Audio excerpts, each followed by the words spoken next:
दोस्तों, अगर market present level से थोड़ा और गिरता है तो एक बहुत बड़ा अपॉर्चुनिटी जोन क्रिएट होगा।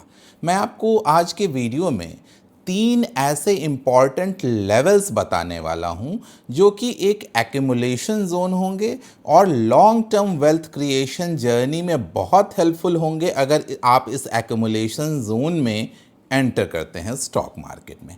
निफ्टी का 23,800 से 24,000 का जोन, मिड कैप इंडेक्स का 54,500 से 55,000 का जोन और स्मॉल कैप इंडेक्स का 15,700 से 15,850 का जोन।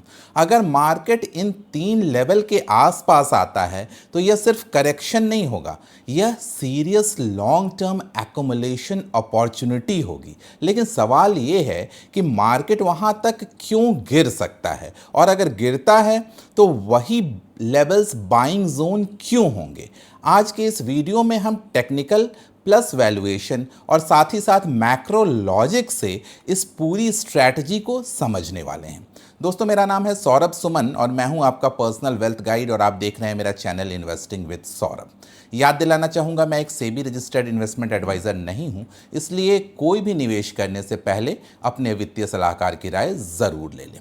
दोस्तों, सबसे पहली बात, मैं ये नहीं कह रहा हूं कि ये लेवल्स आएंगे, पर मुझे कुछ मार्केट एनालिसिस करके ऐसा लग रहा है कि प्रोबेबिलिटी है कि ये लेवल्स नियर फ्यूचर में आएंगे। There is no guarantee, but अगर मार्केट इस जोन में आता है तो ये एक अपॉर्चुनिटी होगी, वो भी मैं आपको जस्टिफाई करने की कोशिश करूंगा। सबसे पहले समझते हैं कि अभी मार्केट में हो क्या रहा है। अभी आजकल पिछले हफ्ते 10 दिन 15 दिन में हेवी वॉलेटिलिटी देखी गई है मार्केट में। सेंसेक्स में शार्प गिरावट, निफ्टी 24,500 के नीचे, मिड कैप और स्मॉल कैप में लगभग 4-5% की गिरावट आ चुकी है। एक्सपर्ट्स के अनुसार अगर निफ्टी अपने इमीडिएट सपोर्ट लेवल्स को तोड़ता है तो 23,800 तक गिरने की पूरी संभावना बनती है।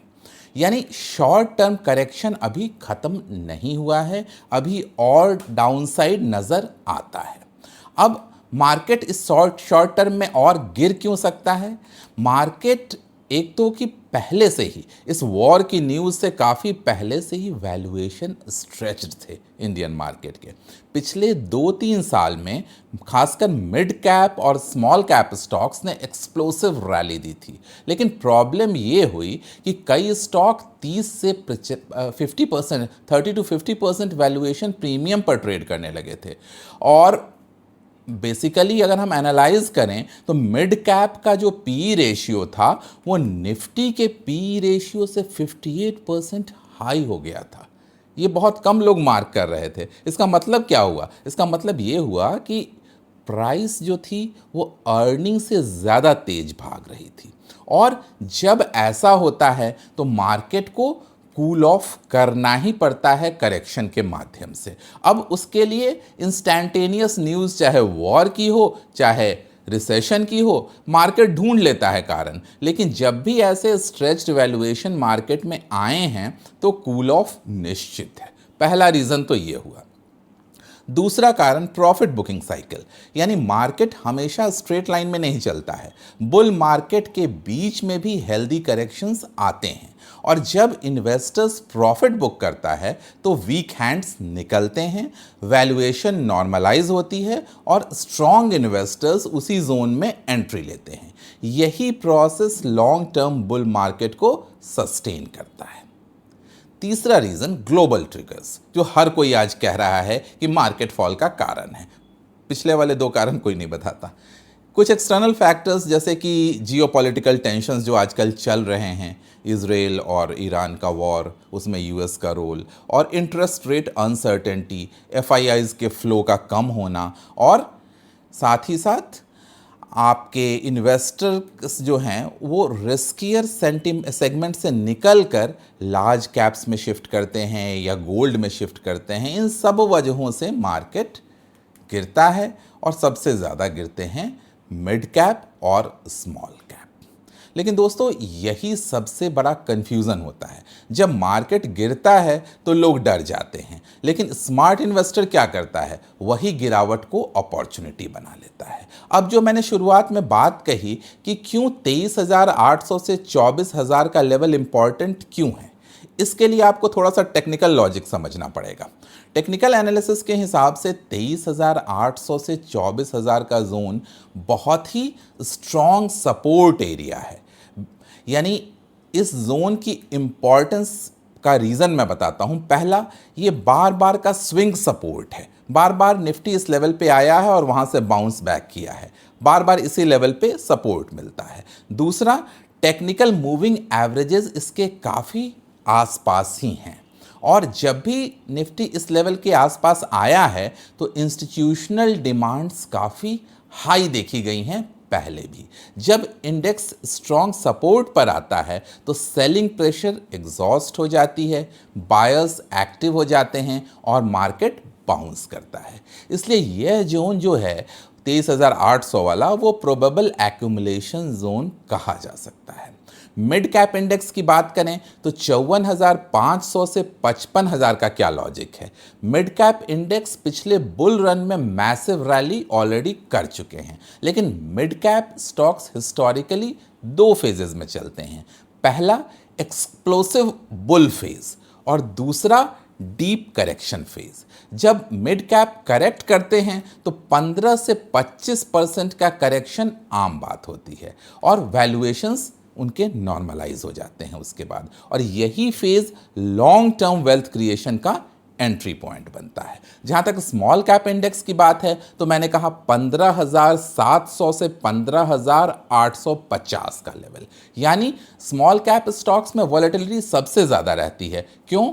क्योंकि लिक्विडिटी कम होती है, स्पेकुलेशन ज़्यादा होते हैं, रिटेल पार्टिसिपेशन ज़्यादा होता है, और हाल के डेटा के अनुसार स्मॉल कैप अभी भी हिस्टोरिकल एवरेजेस से ऊपर ट्रेड कर रहा है। इसलिए करेक्शंस का प्रोसेस अभी पूरी तरह खत्म नहीं हुआ है। अगर स्मॉल कैप इंडेक्स इस जोन में आता है तो वैल्यूएशंस कूल ऑफ होंगे, पैनिक सेलिंग कम होगी, और जब दोनों चीज़ें कंबाइन होंगी तो अक्सर ऐसे मोमेंट्स में मल्टी ईयर अपॉर्चुनिटी बनती है। ध्यान रखिए, स्टॉक मार्केट में पैसा बुल रन में नहीं बनता है, करेक्शन में उसकी बीज बोई जाती है। बुल रन सिर्फ प्रॉफिट दिखाता है, करेक्शन वेल्थ बनाता है। लॉन्ग टर्म इन्वेस्टिंग का क्या लॉजिक है? सबसे इंपॉर्टेंट हिस्सा यही है, क्यों ये लेवल्स लॉन्ग टर्म इन्वेस्टर के लिए अच्छे हो सकते हैं। पहली बात, इंडिया की ग्रोथ स्टोरी दोस्त खत्म नहीं हुई है। इस डाउन फेज से आप डिस्करेज ना हो। इंडिया की इकोनॉमी कंजम्पशन ग्रोथ की स्टोरी है, इंफ्रास्ट्रक्चर स्पेंडिंग की स्टोरी है, और मैन्युफैक्चरिंग पुश की स्टोरी है। इन सब वजहों से long term growth story India की अभी भी इंटैक्ट है। अब मार्केट के कंपाउंडिंग पावर की बात करें तो हिस्टोरिकली इंडियन इक्विटीज़ ने लगभग 14% एनुअल कंपाउंडिंग दी है। अगर कोई इन्वेस्टर्स करेक्शन में बाई करता है तो long term returns dramatically improve हो सकते हैं।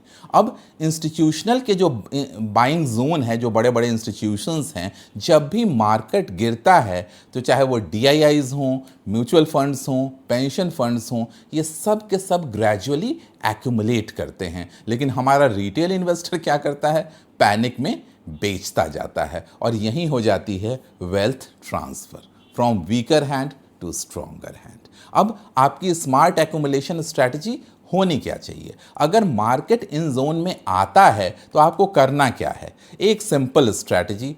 पहला स्टेप, कैपिटल को आपको 4 से 5 हिस्सों में डिवाइड करना है।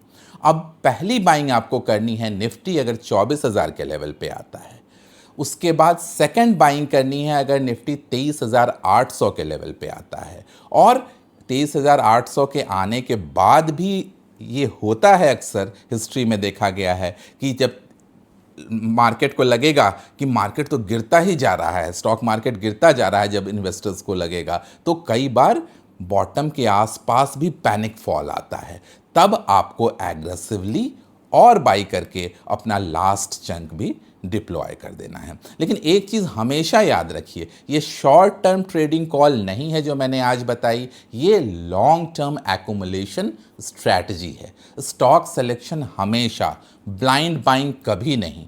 स्ट्रॉन्ग अर्निंग्स, लो डेट वाली कंपनियां जो जिनमें सेक्टर्स में टेल विंड मौजूद हैं, उन कंपनियों में आपका इन्वेस्टमेंट होना चाहिए। तो दोस्तों समरी ये है कि अगर मार्केट करेक्शन जारी रहता है, दोस्तों याद रहे मैं ये नहीं कह रहा हूं कि मार्केट 100% गिरेगा, पर मैं ये कह रहा हूं कि अगर मार्केट गिरता है तो आपको अपनी स्ट्रैटेजी तैयार रहनी है, जिसकी संभावना मुझे ज़्यादा लग रही है। तो ये लेवल्स बहुत इंपॉर्टेंट बन सकते हैं जो मैंने कहा, निफ्टी का 23,800 से 24,000 का लेवल, मिड कैप का 54,500 से 55,000 का लेवल, और स्मॉल कैप इंडेक्स का 15,700 से 15,850 का लेवल। अगर मार्केट वहाँ पहुँचता है तो दोस्त पैनिक नहीं, क्योंकि हिस्ट्री बताती है कि बेस्ट बाइंग अपॉर्चुनिटी हमेशा फियर जोन में ही मिलती है। उम्मीद है आप इस फियर जोन को मिस नहीं करेंगे। जल्दी ही मिलते हैं ऐसे किसी नए वीडियो के साथ। तब तक सौरभ सुमन साइनिंग ऑफ।